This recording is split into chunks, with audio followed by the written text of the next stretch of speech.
Ciao a tutti, eccoci di nuovo a Venezia, Hotel Excelsior con About Women che per il quarto anno porta un dibattito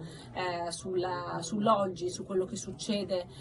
nel mondo, e sono molto felice di avere qui con me per il secondo anno consecutivo Pietro Bartolo, il medico famoso di Lampedusa, ma soprattutto il mio collega europarlamentare con il quale stiamo condividendo tante battaglie legate al diritto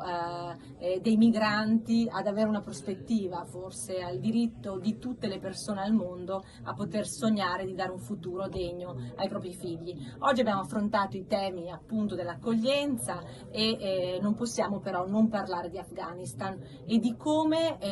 l'Europa si sia trovata impreparata di fronte al dramma afghano. Ma le parole di Mattarella e le stesse parole di Mario Draghi ci impongono di cambiare passo in Europa, e secondo te in quale modo possiamo farlo?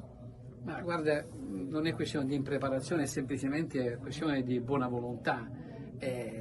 cioè basarsi su quei principi su cui l'Europa è nata, no? Quindi sulla solidarietà e sull'accoglienza. D'altronde il Parlamento europeo nella passata legislatura aveva approvato una risoluzione che prevedeva un superamento del regolamento di Dublino con la modifica, e cioè dire costringendo, diciamo, tutti gli Stati membri a un'equa ripartizione delle persone, e questo sarebbe molto facile, basta un po' di buona volontà. D'altronde non stiamo parlando di milioni di persone su un'Europa dove ci sono 450 milioni di persone, qualche decina di migliaia di persone non è un dramma assolutamente. Faremmo cose buone e giuste, perché si sta parlando di persone che stanno scappando dalla morte certa, da sofferenze e da violenze. Noi sappiamo il regime dei talebani quello che sta combinando, quindi si tratta di donne, uomini e bambini che l'Europa ha la responsabilità e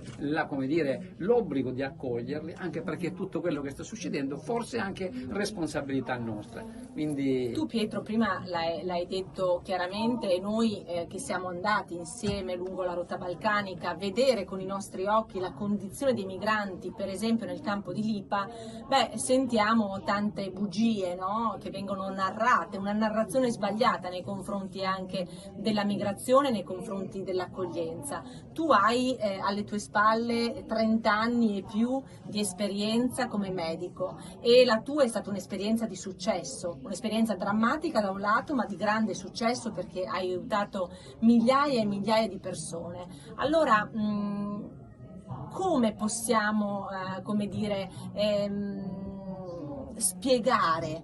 alle persone che ci ascoltano che invece la migrazione può essere anche una ricchezza, può essere anche un'opportunità per tutti noi? Sì, perché praticamente quello che sta succedendo, queste ostilità, questo diniego, questo contrasto al fenomeno della migrazione nasce tutto da una narrazione che è stata fatta veramente quasi da criminali, cioè facendo apparire queste persone come dei nemici, come degli invasori, come degli untori, persone che sono indesiderabili. In realtà sono solamente delle persone, uomini, donne e bambini, che cercano di vivere una vita più serena e più dignitosa, e questo noi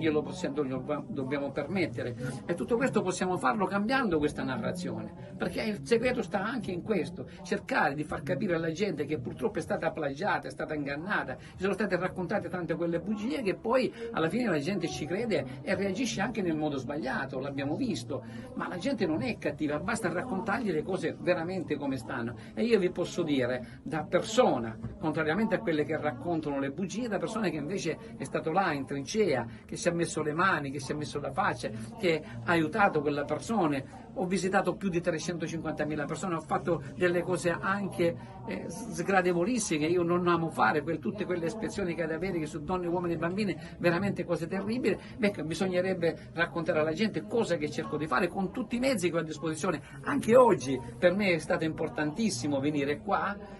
perché attraverso queste occasioni possiamo far capire alla gente che quello che è stato raccontato è tutto sbagliato e che li ha costretti poi a considerare il fenomeno migratorio come un fatto negativo, e invece raccontando le cose come stanno, la verità, e quindi fargli ascoltare le due campane: chi racconta una cosa che è basata su delle bugie e chi invece racconta le cose su fatti che ha visto, ha toccato, e poi la gente, magari siamo in democrazia, viva Dio, è libera di scegliere da che parte stare. Io sono certo e convinto che la gente sa da che parte stare quando conosce la verità, e questa è stata un'occasione importantissima per me e continueremo a farlo insieme con Alessandra, perché anche Alessandra mi sta dando una grandissima mano d'aiuto, vista la sua sensibilità e la sua capacità anche, ecco, di organizzare questi eventi. Grazie. Grazie a Pietro e un saluto davvero a tutti, con la promessa però che About Women tornerà